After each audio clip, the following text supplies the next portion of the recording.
नमस्ते, अभिवादन आपका इनोसेंट इन्वेस्टर के इस नए वीडियो में दोस्तों बात करेंगे पीएफ इंटरेस्ट रेट की। लेकिन उससे पहले थोड़ी सी बाजार की बात करते हैं। कुछ लोग बोल रहे हैं कि बड़ा गैप डाउन होगा क्या। देखो यार, ग्लोबल मार्केट्स को देखकर इतना डर मत जाया करो। जिस हिसाब से करंट मार्केट कंडीशन बनी हुई है ग्लोबल की, वहाँ से मैं इतना जरूर कह सकता हूँ नीचे खुलने के आसार हैं, लेकिन इतने भी नहीं कि जितना संकेत हमको दिखाई दे रहे हैं 150 पौने 200 पॉइंट। ठीक है, तो मेरे हिसाब से 16,500 के ऊपर ही निफ्टी खुलेगी अभी के सिचुएशन में। अगर सोमवार को फ्यूचर्स जो है अमेरिका का वो नीचे ट्रेड करने लगता है तो सिचुएशन बदल सकती है। बाकी अभी तक तो सिनारियो उतना बुरा नहीं है जितना इंडिकेशन हम सबको लग रहा है। ठीक है, बाकी अभी आगे बढ़ते हैं। जिस पे मैं मुद्दा डिस्कस करने आया हूँ वो थोड़ा सा देखते हैं।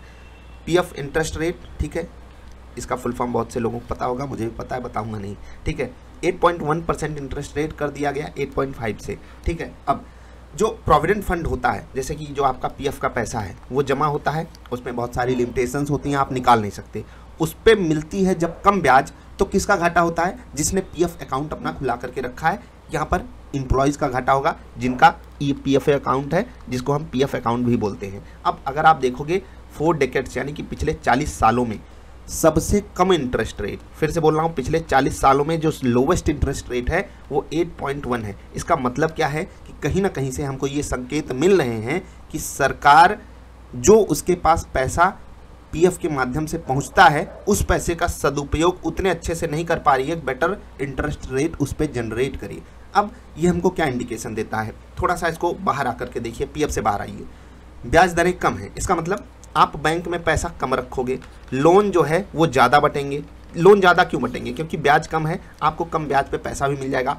होम लोन के जो नंबर्स हैं वो बढ़ जाएंगे, अन्य लोन्स भी बढ़ जाएंगे, जैसे कि कार लोन, बाइक लोन, ये सब जब बढ़ जाएंगे इसका मतलब क्या है? लोगों के हाथ में पैसा ही पैसा होगा। जैसे वो बोलता है ना, कौन सी मूवी थी, बाबू भाई बहुत पैसा ही पैसा होगा, बस वही हाल है कि लोगों के हाथ में खूब सारा पैसा होगा। अब इस पैसे का वो क्या उपयोग करेंगे? सामान खरीदने में उपयोग करेंगे। अब जब वो सामान खरीदने जाएंगे, एक साथ कई लोग जाएंगे, तो क्या बढ़ेगी? महंगाई बढ़ेगी। एक हमको इंडिकेशन ये भी मिला है कि सरकार का अभी फोकस महंगाई रोकने पे तो बिल्कुल भी नहीं है। और ये एक तरीके से सही चीज़ है, एक तरीके से बुरी चीज़ है, क्योंकि 6% की महंगाई हो चुकी है। पेट्रोल डीजल के बारे में बात भी हुई थी और वहाँ पर अब मेरे हिसाब से लगाम हटेगी और फिर उनके भी दाम बढ़ेंगे। किस हिसाब से आपको झेलना पड़ेगा वो अपने हिसाब से आप समझ लीजिए। हम थोड़ा सा लौट कर के आएंगे कि ईपीएफओ जो है ये कम ब्याज क्यों किया। ठीक है, क्योंकि इनको कोई ऐसा इन्वेस्टमेंट ऑप्शन नहीं मिल पा रहा होगा जहां पर ये बेटर ये जनरेट कर सकें। ठीक है, रेट ऑफ इंटरेस्ट ये जनरेट कर सकें, यानी कि बेटर रिटर्न इनके पैसे पे, जैसे कि इनके पास खूब सारा पैसा है। अब यहाँ पर नुकसान तो होगा, कितने, शायद 60 मिलियन, जी हाँ 60 मिलियन ईपीएफओ सब्सक्राइबर्स है। नुकसान उनको होगा, फ़ायदा किसको होगा? यहाँ पर आप देख सकते हो, सरकार को फ़ायदा होगा। अब ये जो फ़ायदा है, एक्चुअली ये फ़ायदा नहीं होता, क्या है कि आपसे जो पैसा लेती है सरकार पीएफ के माध्यम से, ईपीएफओ में जो जाता है पैसा, उसको सरकार कहीं इन्वेस्ट करती है, वहाँ से वो रिटर्न कमाती है और फिर इनको दे देती है। ये सेफ रिटर्न माना जाता है, ठीक है, जो एम्प्लॉयज़ होते हैं उनके लिए। लेकिन अब सरकार को दिख रहा है कि वहाँ पर रिटर्न कमाना आसान नहीं बचा है, इसलिए सरकार ने ये डिसीजन लिया। और ये भी सूत्रों के हवाले से खबर है, ठीक है, जिनको आप सोर्सेस बोलते हो। एग्जैक्ट खबर अभी नहीं आई है, फाइनेंस मिनिस्ट्री के पास शायद भेजा गया है। ये सब चीज़ एग्जैक्टली जब भी आएगी आप उसको देखिएगा। लेकिन पिछले 40 सालों में सबसे कम इंटरेस्ट रेट होना क्या इंडिकेशन दे रहा है? मैंने आपको समझाया कि महंगाई पे अभी सरकार का फोकस उतना नहीं है जितना होना चाहिए। भले ही महंगाई 6% के ऊपर जा चुकी है, जो कि आरबीआई की मतलब एक लाइन है, आरबीआई ने लाइन खींची थी कि महंगाई 4 से 6% के बीच में होनी चाहिए। अभी ये 6% है, मतलब कि हाईएस्ट लेवल पे महंगाई पहुंच चुकी है, फिर भी आरबीआई या फिर सरकार उस पर उतना फोकस नहीं रख रहे हैं। अब यहाँ से तो हमको यही इंडिकेशन मिल रहा है। दूसरे एंगल से भी मैंने आपको चीज़ें समझाने की कोशिश करी कि महंगाई बढ़ती क्यों है। अब इसका इम्पैक्ट स्टॉक मार्केट पे क्या पड़ेगा उसको हम थोड़ा सा देखते हैं। देखिए, जब लोगों के हाथ में पैसा होता है, जिनको घर नहीं खरीदनी, गाड़ी नहीं खरीदनी, ठीक है, कुछ और चीज़ें नहीं खरीदनी, पैसा बर्बाद नहीं करना, वो आकर के करेंगे इन्वेस्टमेंट, क्योंकि बैंक में जो उनका पैसा है उसमें 2-2.5% ब्याज मिलेगी। पीएफ में भी अब आपको कम ब्याज मिलेगी, तो हो सकता है जो पीएफ कंट्रीब्यूशन हो वो कम हो जाए। ठीक है, लोग अलग इन्वेस्टमेंट ऑप्शंस ढूंढें जहाँ पर इक्विटी मार्केट हो, डायरेक्ट फ़ायदा होगा, यानी कि लिक्विडिटी जो है वो इक्विटी मार्केट में बरकरार रहेगी, इवन बढ़ेगी। अगर सरकार आगे भी रेट ऑफ इंटरेस्ट कम करती है, रियल जो आपके इन्वेस्टमेंट्स हैं, आई मीन नॉर्मल जो आपके इन्वेस्टमेंट हैं, जैसे कि एफडी वगैरह, वहाँ पर अभी मुझे नहीं लगता कि कुछ खास चेंज होगा।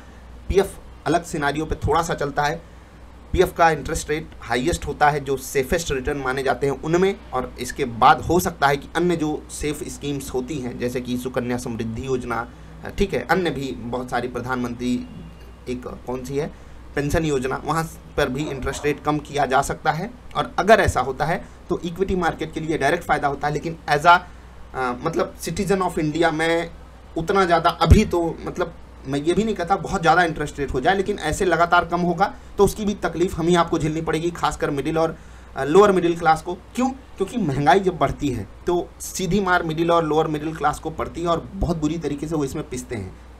जब भी रेट ऑफ इंटरेस्ट कम होगा महंगाई बढ़ेगी, ठीक है।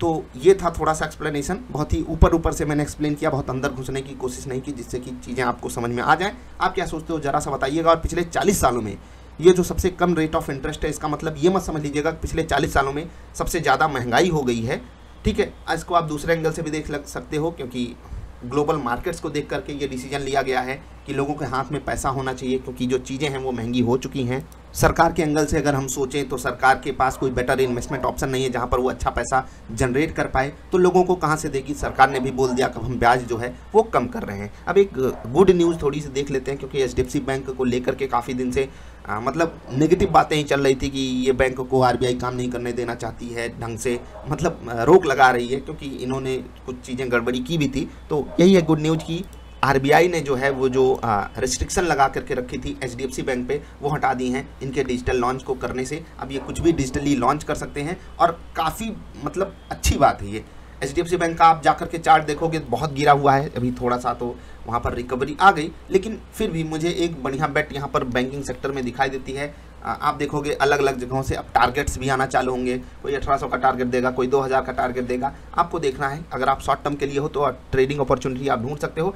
बाकी एचडीएफसी बैंक पे मैं एक ही बात कहूँगा कि यार कि हीरा है बैंकिंग सेगमेंट में। मुझे इससे बेटर मुझे लगता है कोटक महिंद्रा बैंक, लेकिन एचडीएफसी बैंक ने हिस्ट्री में जो कारनामा करके दिखाया है ना, वो अभी तक तो इंडिया में किसी भी बैंक ने नहीं किया है। तो देखते हैं एचडीएफसी बैंक के लिए ये जो पॉजिटिव न्यूज़ आई है कितना इम्पैक्ट करती है। मेरे हिसाब से एचडीएफसी बैंक जहाँ पर है 2-4% जो अभी नीचे रेट मिल रहा था, इन्वेस्टमेंट के लिहाज से ठीक ठाक रेट है, बुरा नहीं है। मैं कह रहा हूँ ठीक ठाक है, बेस्ट नहीं। बेस्ट रेट पाने के लिए ना दोस्त बहुत पेशेंस रखना पड़ता है। बाकी आपकी क्या राय है ज़रा सा मैं जानना चाहता हूँ, आप क्या सोचते हो इंटरेस्ट रेट पे, एचडीएफसी बैंक वाली न्यूज़ पे। तो पीएफ सब्सक्राइबर्स के लिए है बुरी न्यूज़, क्योंकि उनका रेट ऑफ इंटरेस्ट कट कर दिया गया है, लेकिन सरकार के पास अन्य ऑप्शन नहीं बचे होंगे, इसीलिए सरकार ने ऐसा किया।